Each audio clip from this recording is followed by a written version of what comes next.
I got a Genmitsu Prover XL 4030S, a CNC made for the desktop, and turned it into an awesome machine, giving it a huge cutting capacity and upgraded closed-loop motors that give it a ton more speed and power. This video is my first of this channel, that I made to post all the CNC and laser cutter content that I posted on That Builds, my main woodworking channel. CNCs aren't always enjoyed by all, and I felt I couldn't use or make videos with them as much as I wanted, so here is born the G-Code Corner. While I was waiting for my expansion parts, I played around with the 400 by 300mm surface and made a lot of cool things. I had a few glue-ups that I prepared while the CNC was shipping, to make some service boards out of mainly walnut with some other hardwoods as accents.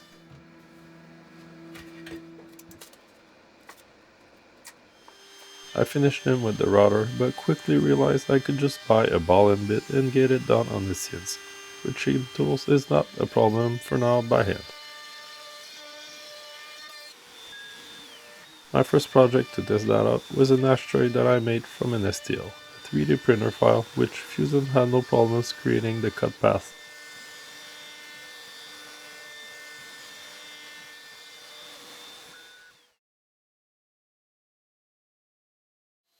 Next I got into more interesting stuff. Now that I had the ball bit, I looked into 3D relief files and made a skull box that I'm keeping around, and this frame that I sold for a huge profit on the marketplace. And it wasn't even that big. I can now make much bigger ones, as you'll soon see. The day my expansion kit arrived, I got to work right away, excited to finally have a big, to me, CNC in my shop. It wasn't too hard to do. I installed the spoil board, and the first thing I wanted to do is flatten this maple slab that I've had in my shop for now over 2 years.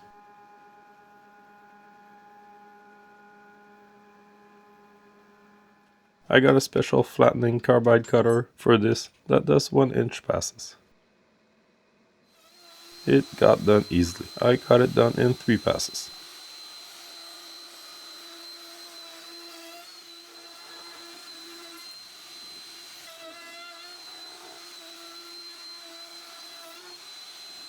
Before I made anything from the slab, once it was done, I did something I've wanted to do for a long time, but never did by hand as a woodworker, a bow tie inlay. With this CNC, it's a piece of cake. I got it cut on a slab, then onto a piece of scrap walnut.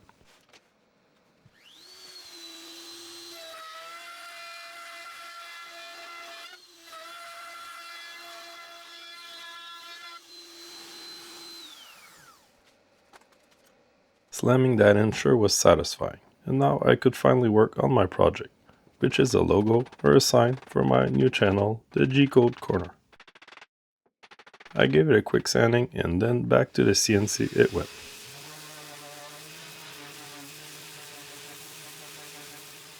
You'll notice that I got some nice big black motors, more on that later. It's the closed loop upgrade I was talking about. But first I want to show you this project. I just couldn't wait to install them and did this mid-project. That's how I do things when big boxes arrive. I'm cutting 15mm deep the letters to my channel name, overlapping the epoxy on purpose for a really cool, I think, look.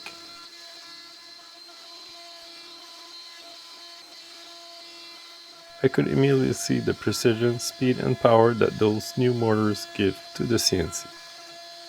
I was excited to do this upgrade, and I'm happy I did it mid-project.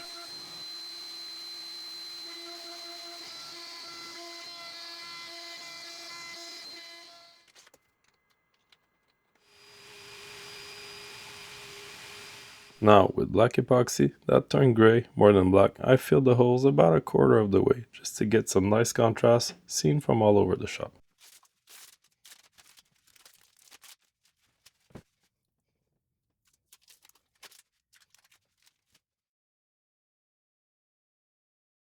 Installing this was not a ton of work, but you do have to change the whole harness. There's a lot of new cables for the signal and power delivery. It's not the same. It's a closed-loop system, which is more precise, more powerful, and less error-prone. It also gives you a ton more speed. The rest, changing 4 motors, was really easy, and reused the parts to connect the original motors. No wasting there. This upgrade is very nice. It went from 3000 millimeters a minute movements to an easy 5 to 8000 millimeters per minute, and I can probably go higher. It's not been long since the upgrade, I'm still experimenting.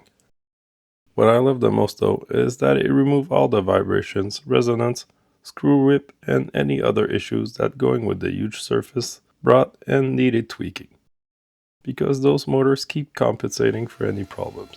Doesn't mean you shouldn't square your setup well. It'll be easier on the hardware, but it sure works well.